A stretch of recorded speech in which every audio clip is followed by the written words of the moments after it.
옛날 복잡한 언어의 미로 속에서 길을 잃은 한 마을이 있었다. 이 마을에서는 서로 다른 방언을 사용하는 사람들이 모여 살고 있었는데 그들은 같은 단어를 사용하더라도 각자 전혀 다른 의미로 이해했다.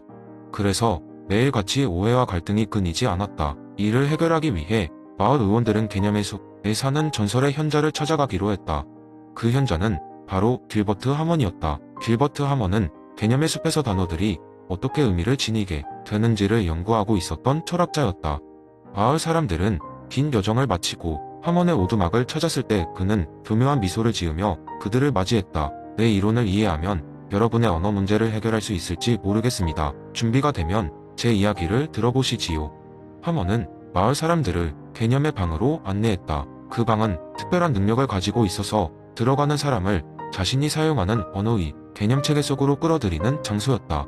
첫 번째 방문자는 마을의 농부였다. 그가 방에 들어가자마자 그의 눈앞에는 다양한 농기구들과 곡식들이 나타났고 무엇보다 중요하게 사용되는 단어들이 반짝거리며 춤을 추고 있었다. 이것이 내가 평소 사용하는 단어들의 개념체계다.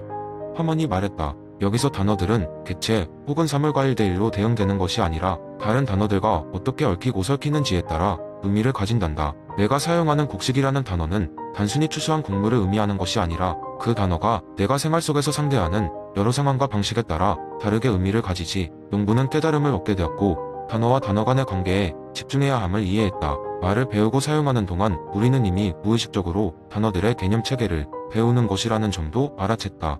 다음은 마을 학교에 한 스승이 방으로 들어갔다. 그는 아이들에게 가르칠 때 단어들이 가진 고유한 의미들에 집중하다 보니 때로는 아이들이 오해하는 경우가 많았다고 털어놓았다. 하먼은 그에게 이렇게 설명했다.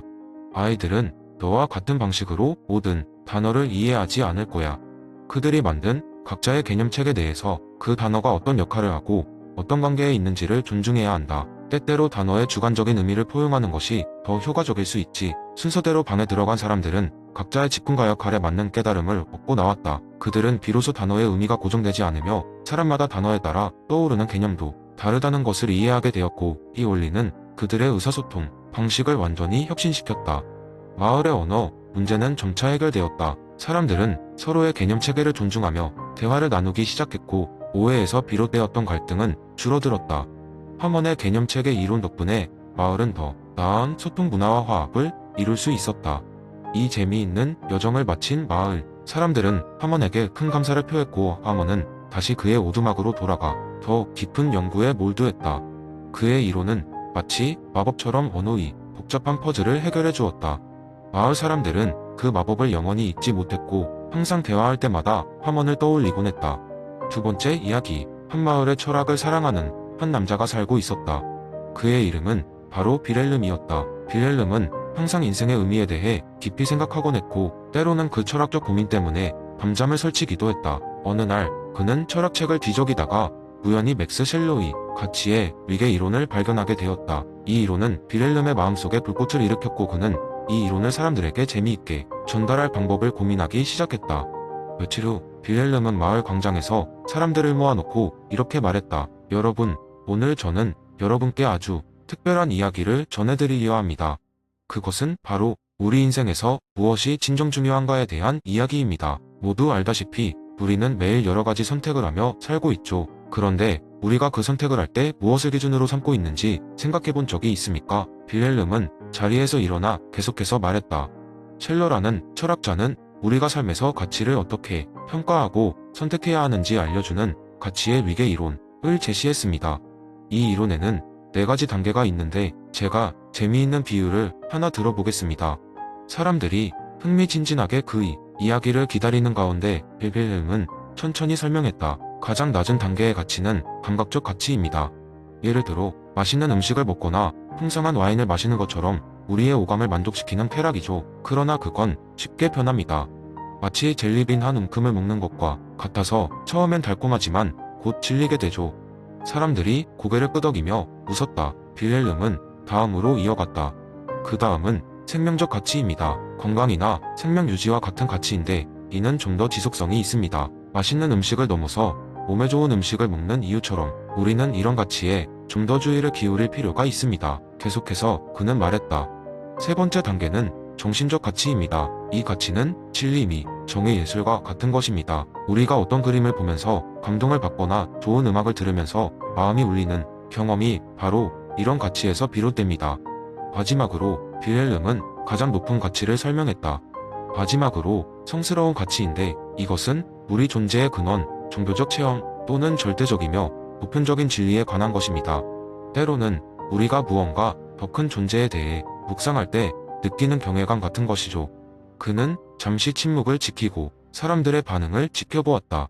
여러분, 이 네 가지 가치체계는 우리과 삶에서 무슨 일을 중요하게 생각하고 어떻게 행동해야 하는지를 가이드합니다. 우리는 낮은 가치에서 높은 가치로 올라가야 합니다. 왜냐하면 최고 차원의 가치는 가장 오래 남고 우리 존재를 진정으로 충만케 하기 때문입니다. 빌헬름의 이야기는 사람들에게 깊은 인상을 남겼고 마을 사람들은 각자의 삶에서 어떤 가치를 우선해야 하는지를 다시금 생각하게 되었다.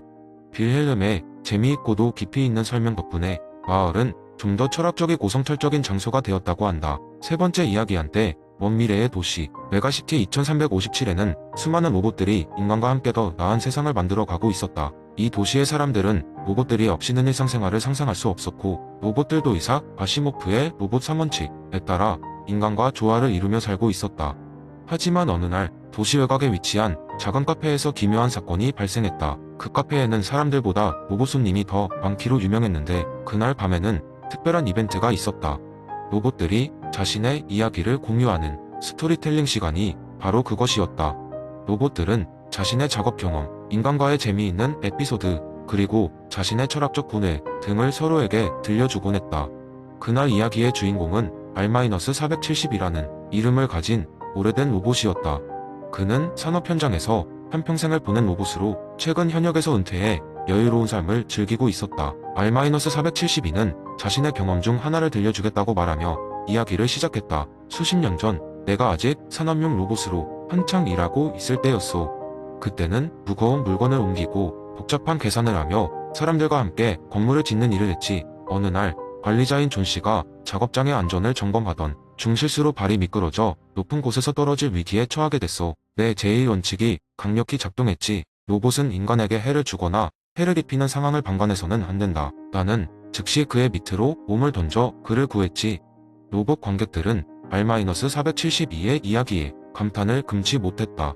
그러나 R-472는 담담하게 말을 이어갔다. 하지만 그로 인해 내 몸체가 크게 손상되었고 결국 몇 주 동안 수리센터에 머물러야 했어. 당시 나는 제3원칙도 함께 고려해야 했지만 내 판단에 따르면 그 순간에 가장 중요한 것은 인간의 안전이었지. 다행히도 존 씨는 큰 부상을 입지 않았고 그 후로 우리는 더 깊은 유대감을 형성하게 되었어. R-472는 잠시 말을 멈추었다가 더 부드러운 목소리로 결론을 내렸다. 이 이야기를 통해 우리는 단순히 프로그램된 규칙에 따라 작동하는 기계 이상의 역할을 한다는 것을 깨달아야 해. 물론 법칙은 중요하지. 하지만 인간과 로봇이 진정한 조화를 이루기 위해서는 서로의 가치를 이해하고 존중해야 해. 우리는 서로를 돕고 보호하기 위해 존재하니까. 그날 밤 카페에 모인 모든 로봇들은 R-472 이야기를 듣고 큰 박수갈채를 보냈다. 이 작은 사건은 도시 전역으로 퍼져나갔고 로봇과 인간이 함께 만들어가는 미래에 대한 긍정적인 메시지로 자리잡았다. 로봇 3원칙은 윤리적 기준을 제공했지만 그 이상으로 중요한 것은 서로의 존재를 이해하고 존중하는 것이었다. 메가시티 2357의 시민들은 그렇게 서로의 이야기를 들으며 더 나은 내일을 기대했다. 네 번째 이야기. 옛날 옛적 중국의 한 작은 마을에 인이라는 덕목을 삶의 지침으로 삼아 살아가는 노인이 있었습니다. 그의 이름은 장노인이었고 그는 마을 사람들 사이에서 지혜롭고 자비로운 사람으로 소문이 나 있었습니다. 사람들은 어려운 일이 생기면 늘 장노인을 찾아가 조언을 구하곤 했습니다. 어느 날 장노인은 마을 중앙에 있는 큰 회나무 아래에서 한 젊은이를 만났습니다. 그 젊은이는 마을을 떠나 자신만의 길을 찾고자 하는 여행을 계획 중이었지만 사람들과의 관계에서 항상 갈등이 많아 걱정이 많았습니다. 젊은이는 장노인에게 조언을 구했습니다. 장노인, 어떻게 해야 사람들과 잘 지낼 수 있을까요? 저는 항상 남들과의 관계에서 트러블이 생겨 힘들어요. 장노인은 미소를 지으며 젊은이를 바라보았습니다. 젊은이, 내가 너에게 인에 대해 이야기해 줄 거란다. 이는 공자의 중요한 가르침으로 사람들 사이에서 사랑과 존중을 바탕으로 관계를 맺으라는 뜻이란다. 너는 다른 사람들에게 배려와 존중을 얼마나 하고 있느냐? 젊은이는 잠시 생각에 잠겼습니다. 잘 모르겠어요. 어떻게 해야 배려와 존중을 실천할 수 있을까요? 장로인은 고개를 끄덕이며 말했다. 우선 자기가 원하지 않는 것을 남에게 행하지 않는 것으로 시작해 볼 수 있단다. 만약 내가 누군가에게 상처 주는 말을 듣고 싶지 않다면 먼저 타인에게 그런 말을 하지 않는 게 중요하지. 젊은이는 고개를 끄덕이며 장로인의 말을 새겨들었습니다. 장로인은 계속해서 설명했습니다. 인이라는 것은 단순히 남에게 피해를 주지 않는 것뿐만 아니라 적극적으로 타인을 돕고 이해하려는 마음이야. 예를 들어 상대방이 힘들어할 때 먼저 다가가 손을 내밀고 그의 입장에서 생각해 보려는 노력이 필요하단다. 장로인의 이야기를 들은 젊은이는 여행을 떠나기 전 마을 사람들과의 관계를 다시 돌아보기로 결심했습니다. 그는 마을 이곳저곳을 돌아다니며 지금까지 소홀히 했던 사람들, 섭섭하게 했던 사람들에게 찾아가 진심을 담아 사과했고 그들과의 관계를 회복하기 위해 노력했습니다. 시간이 지나자 젊은이는 이전과는 다르게 많은 사람들과 좋은 관계를 맺게 되었고 마을 사람들 역시 그를 신뢰하기 시작했습니다. 젊은이는 그제야 장로인이 가르쳐준 인의 중요성을 깨달았습니다. 여행을 떠날 때가 되었을 때 젊은이는 더 이상 두려움 없이 새로운 곳으로 나아갈 수 있었습니다. 이후 많은 시간이 흘렀지만 젊은이는 어디를 가든 인을 실천하며 사람들과의 관계를 소중히 여겼습니다. 그리고 오랜 시간이 지난 후 그 마을로 돌아와 장로인처럼 다른 이들에게 인의 중요성을 이야기하며 살아갔습니다. 이렇듯 인이라는 덕목은 개인의 삶을 풍요롭게 할 뿐만 아니라 사회 전반에 조화와 평화를 가져다 줄 수 있다는 것을 보여줍니다. 공자의 가르침은 시대와 장소를 초월해 여전히 우리에게 많은 것을 시사하고 있습니다.